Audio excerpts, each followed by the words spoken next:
Hi everybody, welcome back to Football Heaven 24/7. I'm your host Jamie Carter.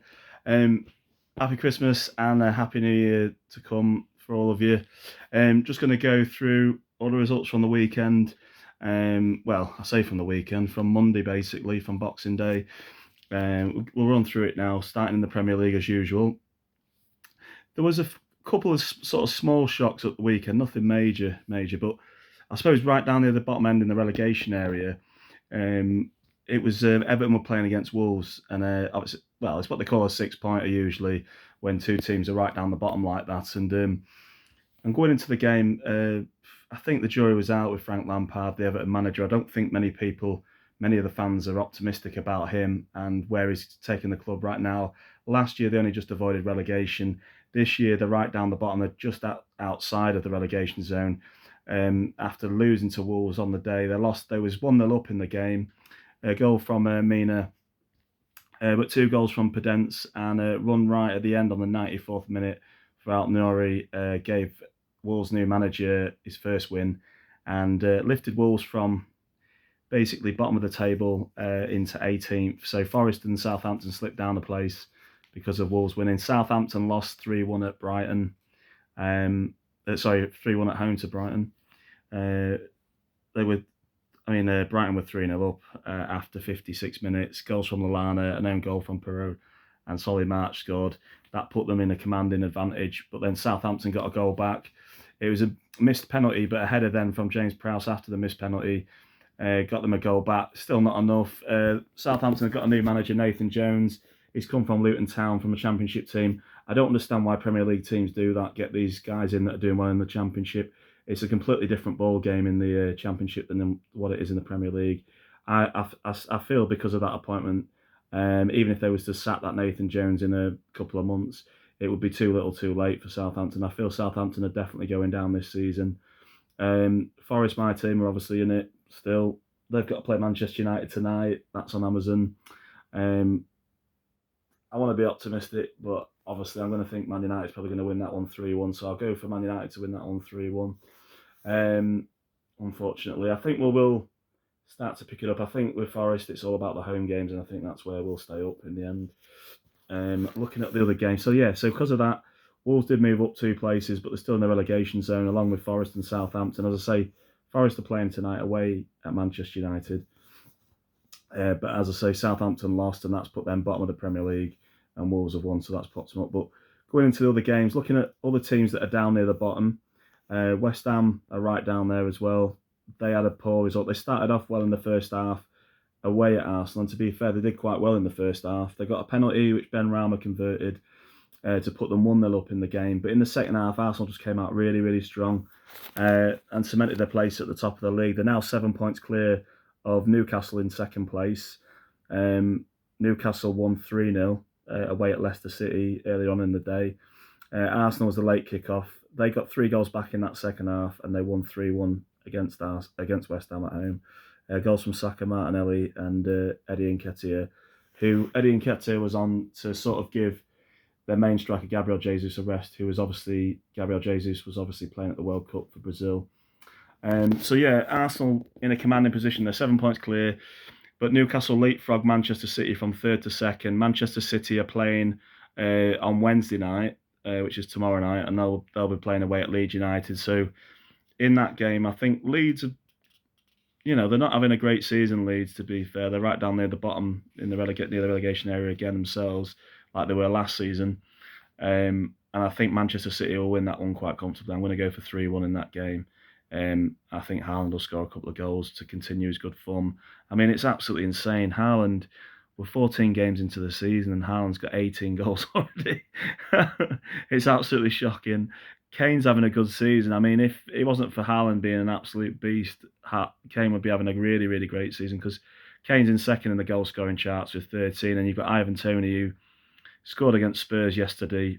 He's in third with 11 goals. I cannot believe that 5 years ago Ivan Toney was playing for Scunthorpe United in League One, which is crazy, on loan from Newcastle. So just shows how players can turn it around if they put the effort and the commitment in. In 5 years, they can go from being an okay League One player to being a top class Premier League player. So with Tony, it's probably a similar story to Harry Kane. Actually, I saw him at the end of the Brentford Tottenham game having a bit of an embrace and a bit of a chat because I think they were both saying to each other, it's a long road, but if you keep the mentality right, you're going to end up in the right place. Because both Kane and Tony, they've been on loan to lower division teams, and then they've eventually ended up becoming really, really good strikers in the Premier League. So, yeah, but going to that game, actually, we'll drop into that game, actually, talking about Brentford and Tottenham.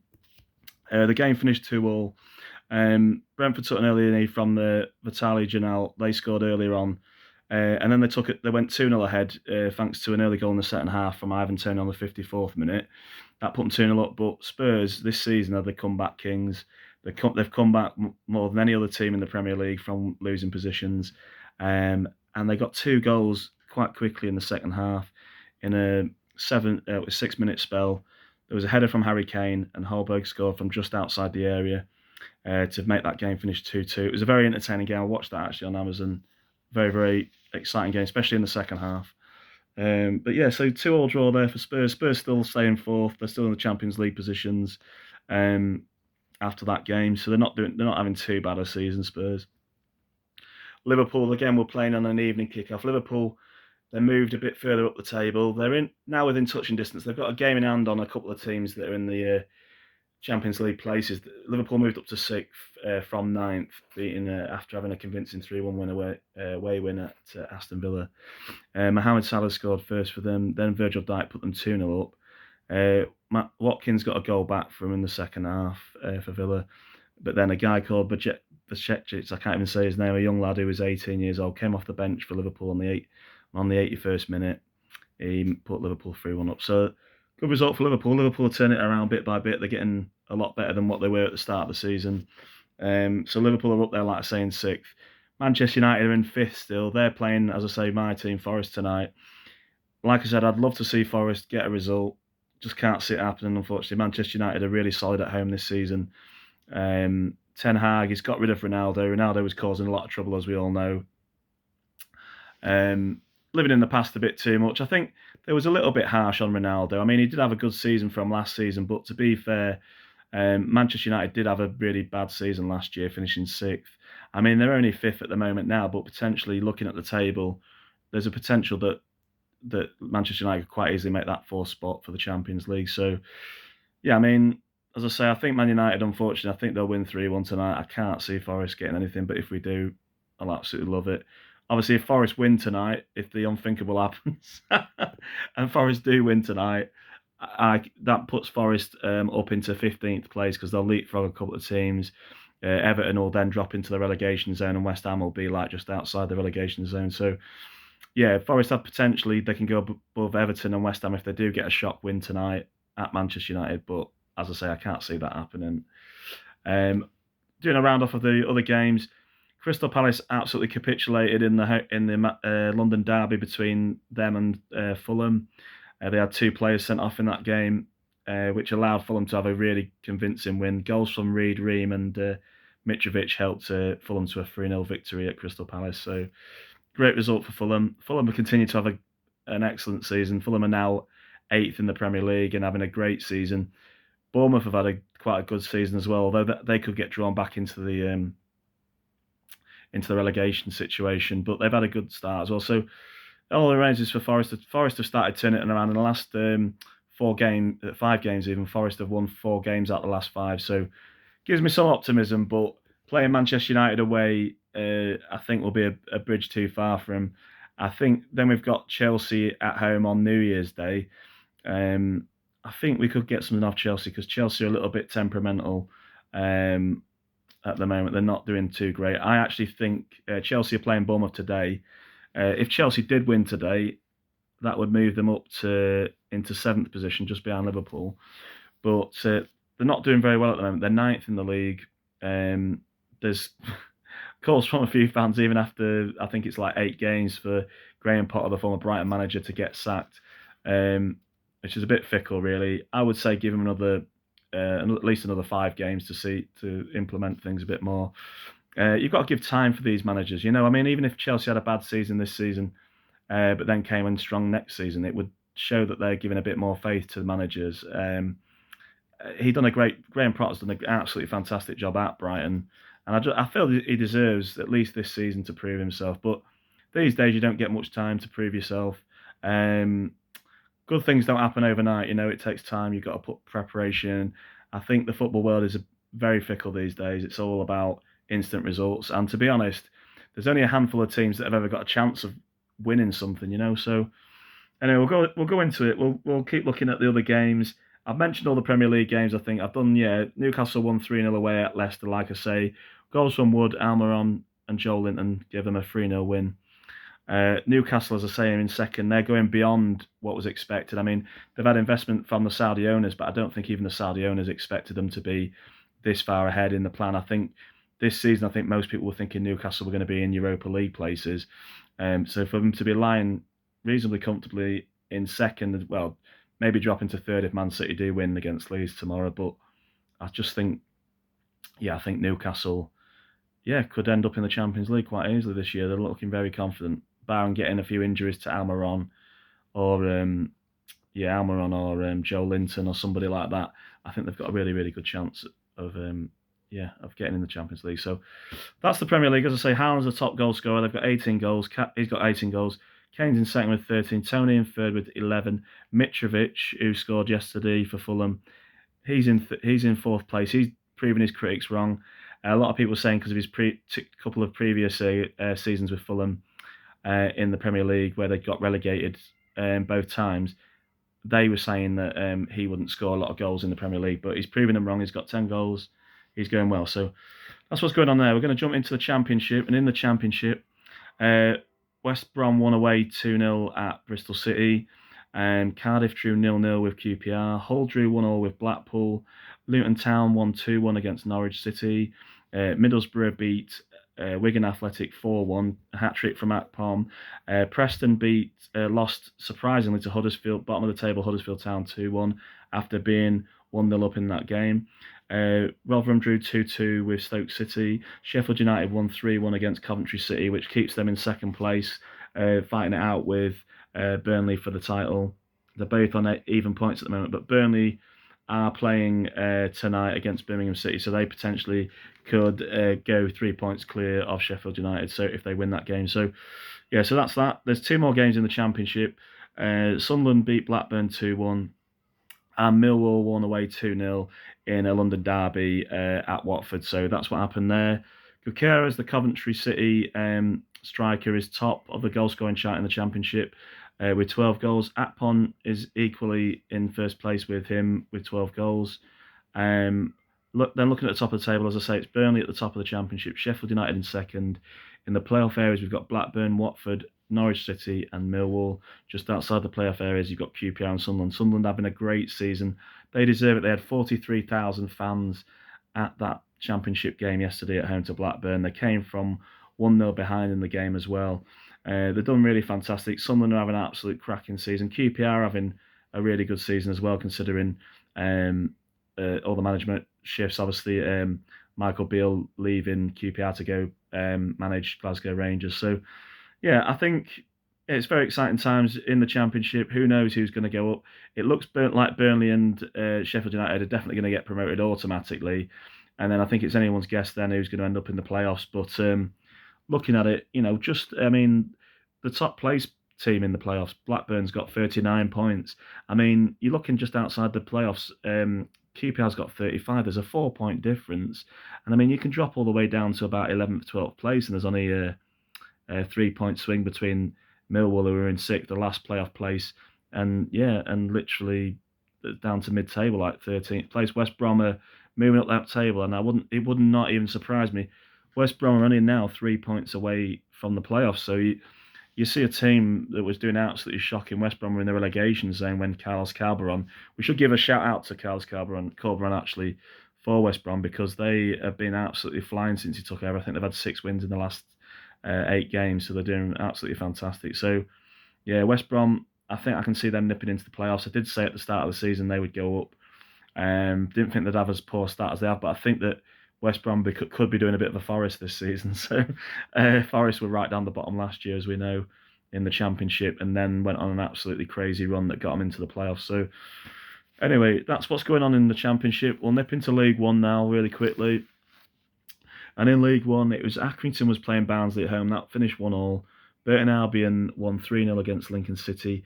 Cambridge United won 2-1 against Shrewsbury Town. Charlton Athletic drew 1-0 with Peterborough. Cheltenham lost 1-0 at home to Plymouth. Exeter drew 0-0 with Portsmouth. Fleetwood Town lost 2-1 to Sheffield Wednesday. Ipswich Town beat Oxford United 3-0. MK Dons won 1-0 against Forest Green as they start to have a little bit of a resurgence to try and get out of the relegation zone in League One. Port Vale won 1-0 against Morecambe, and Wickham came from behind against Bristol Rovers to win 2-1. So, yeah, looking into the League One table, it's still Plymouth at the top. They have 50 points. They're 2 points clear of Ipswich, who are in second with 48. In the playoff places in League One, you've got Sheffield Wednesday, Barnsley, Bolton, Wickham Wanderers. Just outside the playoffs, it's Derby and Peterborough. Now, Derby are away at Bolton today. Bolton could go up into... they could move up one place to fourth if they win today. If Derby win, Derby could move up into fourth as well. So it's an interesting thing. Derby could jump 3 places if they win today at Bolton. But my prediction for Bolton is for Bolton to win 2-1 today. Not just saying that because I'm a Forest fan, but I think Bolton have got a really good home record. They've won 7 at home, drawn 2 and lost 2, so they've got a really, really good home record, Bolton Wanderers. So yeah, it'd be interesting to see what happens in that game. But my prediction is 2-1 in that one. We'll go through the rest of the. We'll look at the rest of the details with the League One table. As I say, I've done the top of the League One table, but in the relegation zone for League One, it's Franchise FC or MK Dons, if whatever you want to call them. They're in there. Forest Green, Rovers, Burton Albion, and Morecambe are right at the bottom of League One still. If Tyson Fury, it was rumoured that Tyson Fury was going to take over Morecambe because he lives there. If he does, he better do it quick because they're sinking faster than the Titanic right now, which is not cool. So, but anyway, if we look at the leading goal scorers, Jonathan Clark-Harris is the top goal scorer with 13 goals for Peterborough. So that's what's going on in League One. Drop into League Two, the bottom league. At the moment, Orient's playing against Stevenage. It is still 0-0 in that game going into the second half. So that's the top of the table clash between first and second. So if Orient were to win that today, they go 10 points clear against Stevenage. So Stevenage are very much aware that they need to win that game today to reduce the deficit to a 4-point gap. If they do lose, like I say, it's going to be a 10-point gap. So that's how crazy it is at the top.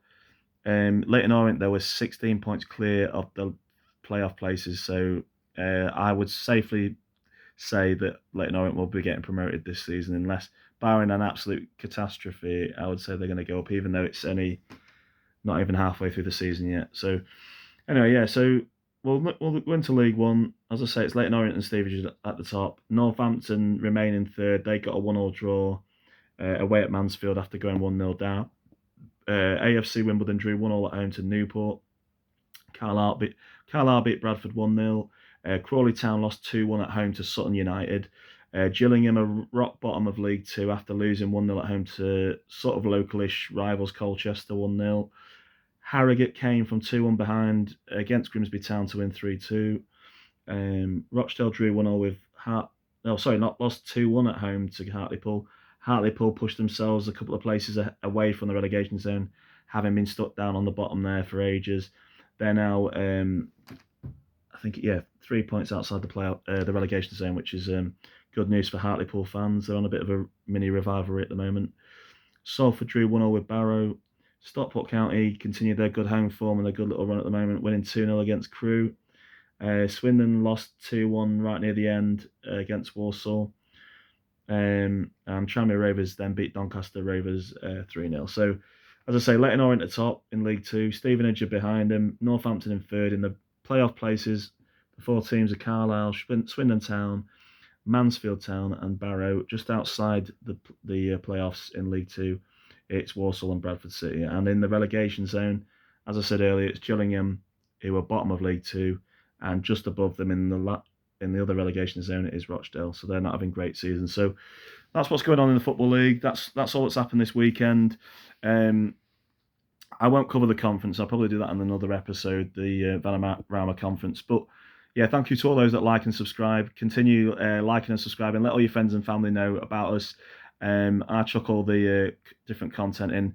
I don't think there's anyone that does all the 4 leagues like me across the board. I haven't seen it as far on my search on YouTube. So if you want full content, a little bit of information that you wouldn't normally hear on the TV or anywhere else, definitely come on here, because I've got little bits of facts and information that they don't chuck in on Sky and different things like that. So anyway, have a great time. I should say that Sky, BT, and Amazon are doing a fantastic job on the football coverage this season. So hats off to them, and have a great week, whoever you support. I'm going to do another episode after this one, and that's going to be focusing on the week ahead's fixtures and what I think the score predictions will be. All the best. Bye for now. Enjoy the rest of the festive season, and have a happy new year when it comes about. Bye for now.